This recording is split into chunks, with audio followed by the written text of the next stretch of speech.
Yeah, yeah. Yeah, yeah, yeah, yeah, yeah, yeah. We see design upon this, so yeah. Hello the guys, hello my people, batubanange mumeze mte mumeze fresh.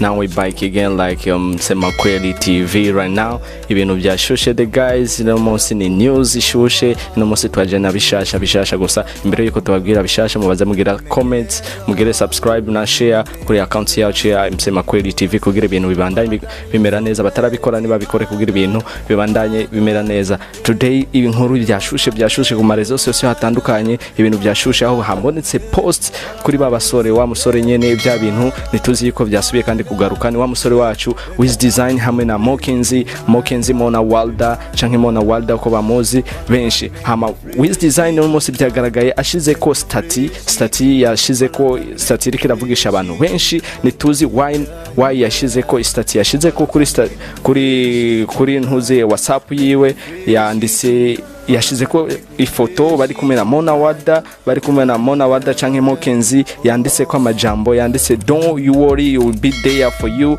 take my hands and take care of you. I don't know acashira ko na no to sticker twumutima nyene na mosozi mwenga rikararira. I don't know, we don't know why yageze ivyo bintu. Tuzi yuko vya bintu vyasubiye kandi kugaruka, vya bintu twigeze kubona ya banshi bavuga yuko ari showbiz, benshi bavuga yuko ari beza, abandi bavuga yuko ari vyukuri.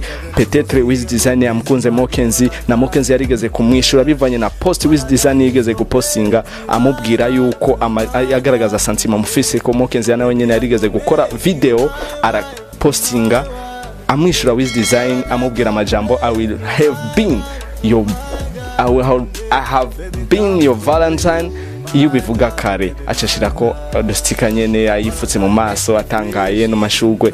Guys nituzi yuko ari vya bintu kandi byasubiye kugaragara ariko biranugwanugwa yuko mu makuru twatohoza yuko with design na Mow Kenzie ari indirimbo bariko barakora. Iyo ndirimbo ngo bariko barikora kuri bayikoreye muri Wine kwa iBreeze on the beat right now. Niyo mpamvu bariko barapostinga ifoto nituzi yuko bariko barayitegurira iyo ntuze iyo song bagomba bakore. Nituzi yuko ari song vya vrai. Nimba ari iyo song, eske iyo song izoza yitwa gute? Eske iyo song imeze gute? Niyo bo bariko barakorera kandi yo showbiz kubera bya bintu byavuze kugira ngo basore kandi iyo ntuze with designer posting. Eske nimba ta song ihari, eske Mona Walda yemeye kandi yemeye bya bintu with design yigeze kumugaragarira ko amusaba nyene umenga arika garagaza sentiment physical. Wait and see guys, mubandanye mu subscribinga kuri channel yacu ya YouTube Sema Kweli TV kugira tubandanye tubatoreza inkuru.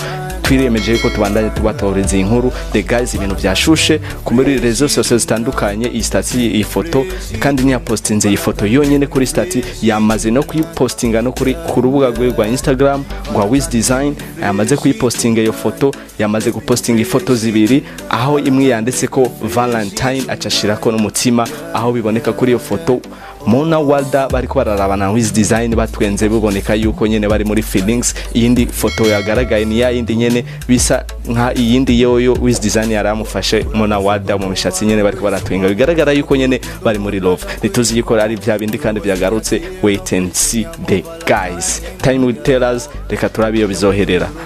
Mubandanye kandi mugira subscribe kuri channel yacu ya Sema Kweli TV kugira ibintu bibandanye tubandanye dutiga, mugira comment na share kugira tubandanye dutika. The guys turabi ibintu aho bizoherera.